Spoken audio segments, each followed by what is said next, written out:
We then skip forward and we've got Princess Leia. Why is Princess Leia in it? Don't know. Because Obi-Wan's supposed to be looking after Luke. Now, in these, he still protects Luke in different ways under certain guises. Maybe we'll see it. I don't think we will. But, anyway, Leia, now I don't have any experience of looking after 10-year-old girls or, daughter or anything. All I remember is, my 10-year-old cousins and stuff, and they could be quite annoying.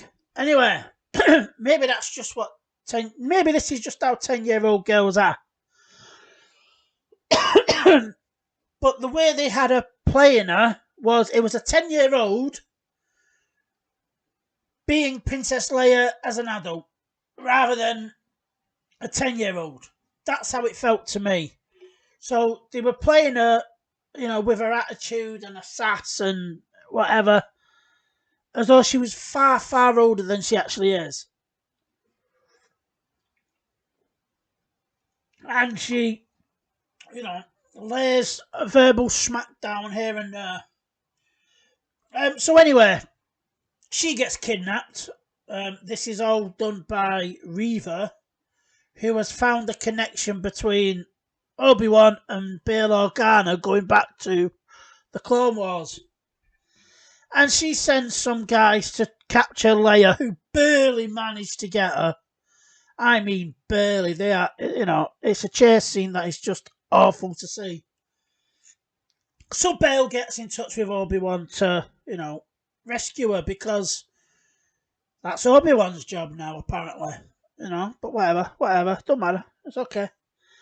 Anyway, so he says no because I'm supposed to be watching Luke, even though I've buried my lightsabers and can barely use the Force anymore. Now, quick side note. I've got the Ahsoka novel over there. She also distances herself from the Force, but she can use it fairly well if she has to. She just doesn't use it to, stay off, so the Inquisitors can't sense her presence or whatever. But she is able to access the Force very, very quickly when she needs to. Obi-Wan? Oh, no, it's a fucking effort.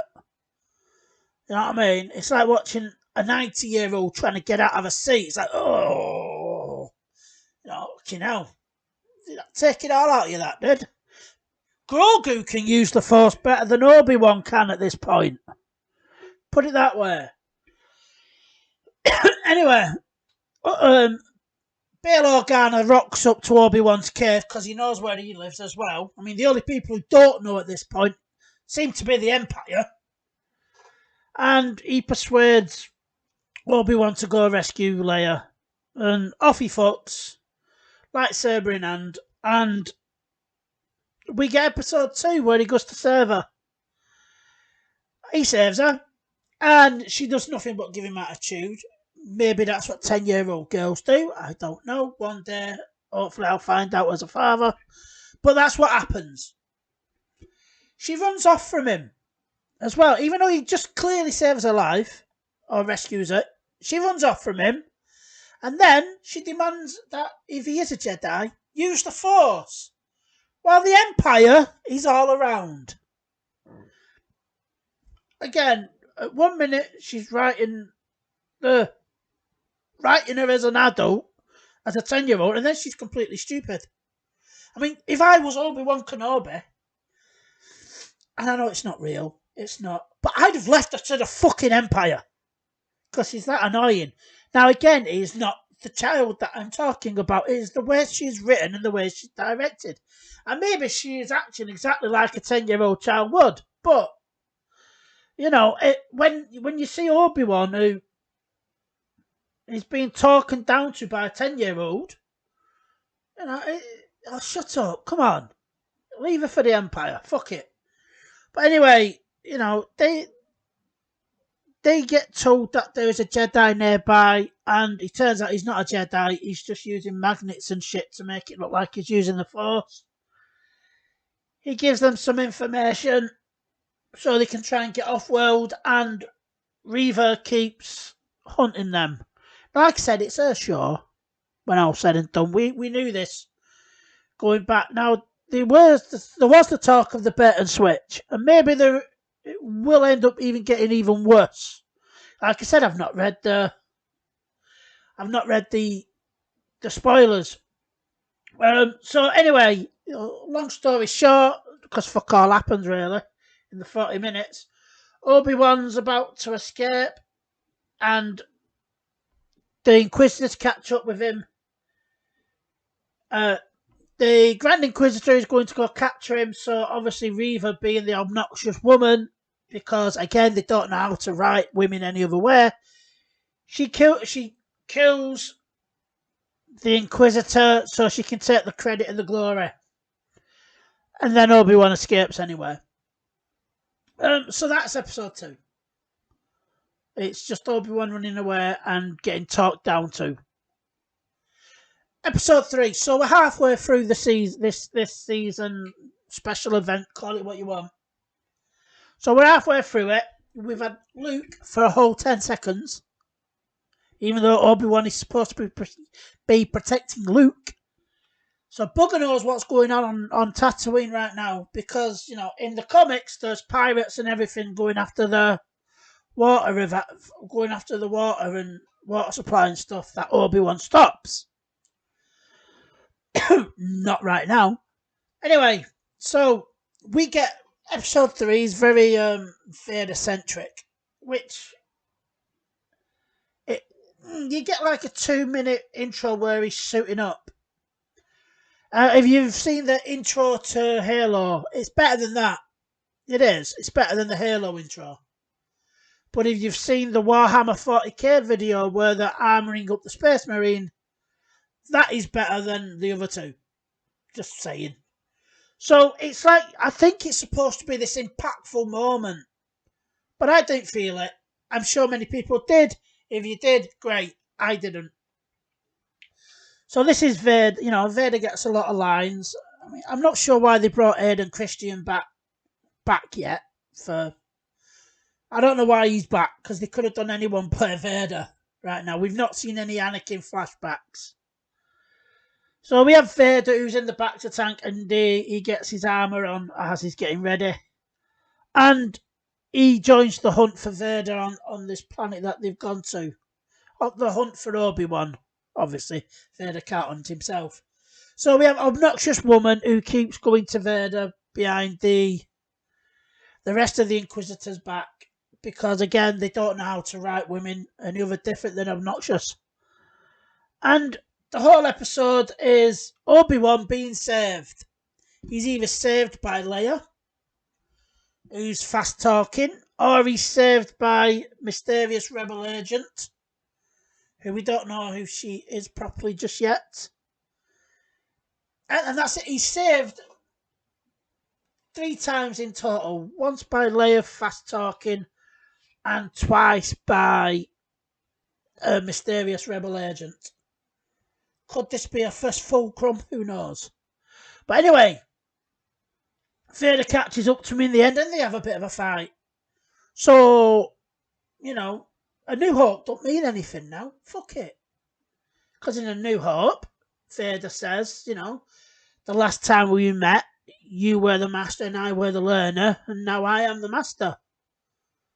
And the last, depending on which time we're talking about now, Obi-Wan wasn't a master of anything. He couldn't fucking master bear, let alone master anything else. You know? So, they have a brief fight. Darth Vader toys with him. And he's saved by a droid and unknown mysterious rebel agent who manages to save him, and the droid picks him up and takes him to safety. Now, like I said, for normies, this will have been really, really good. I've no doubt about it. You know, Twitter's going to be full of people saying they loved it. So is Facebook on the Star Wars sites. For me, it just seems to have lost its impact. It really, really did. Oh, there was no impact to begin with, and I don't know why. Now, don't get me wrong. I'd been expecting numerous cameos for 3 episodes, and we haven't really got them. I was sure as shit this was going to be the Rebel crew. I know they've been confirmed for Ahsoka, which is set in between the Mandalorian timelines, so they are floating around now in one form or another, and I fully expected it. And don't get me wrong, I'm happy Disney aren't throwing everything at you. That's good because at some point I fully expected Grogu. I fully expected, Captain Rex at some point, to be taking out clone troopers, chips or some shit. So I'm happy that they've not thrown everything at us so far. But I'm also like, you're not giving me anything good. For me anyway. But it's 21 minutes in, so I'm going to end it. Obi-Wan ran away a lot in episode 3, that's it. Now, he's in no fit state to fight, granted. And this, no doubt, and Reva seems to have captured Leia. So this will be the spark that brings Obi-Wan back to life, I suppose.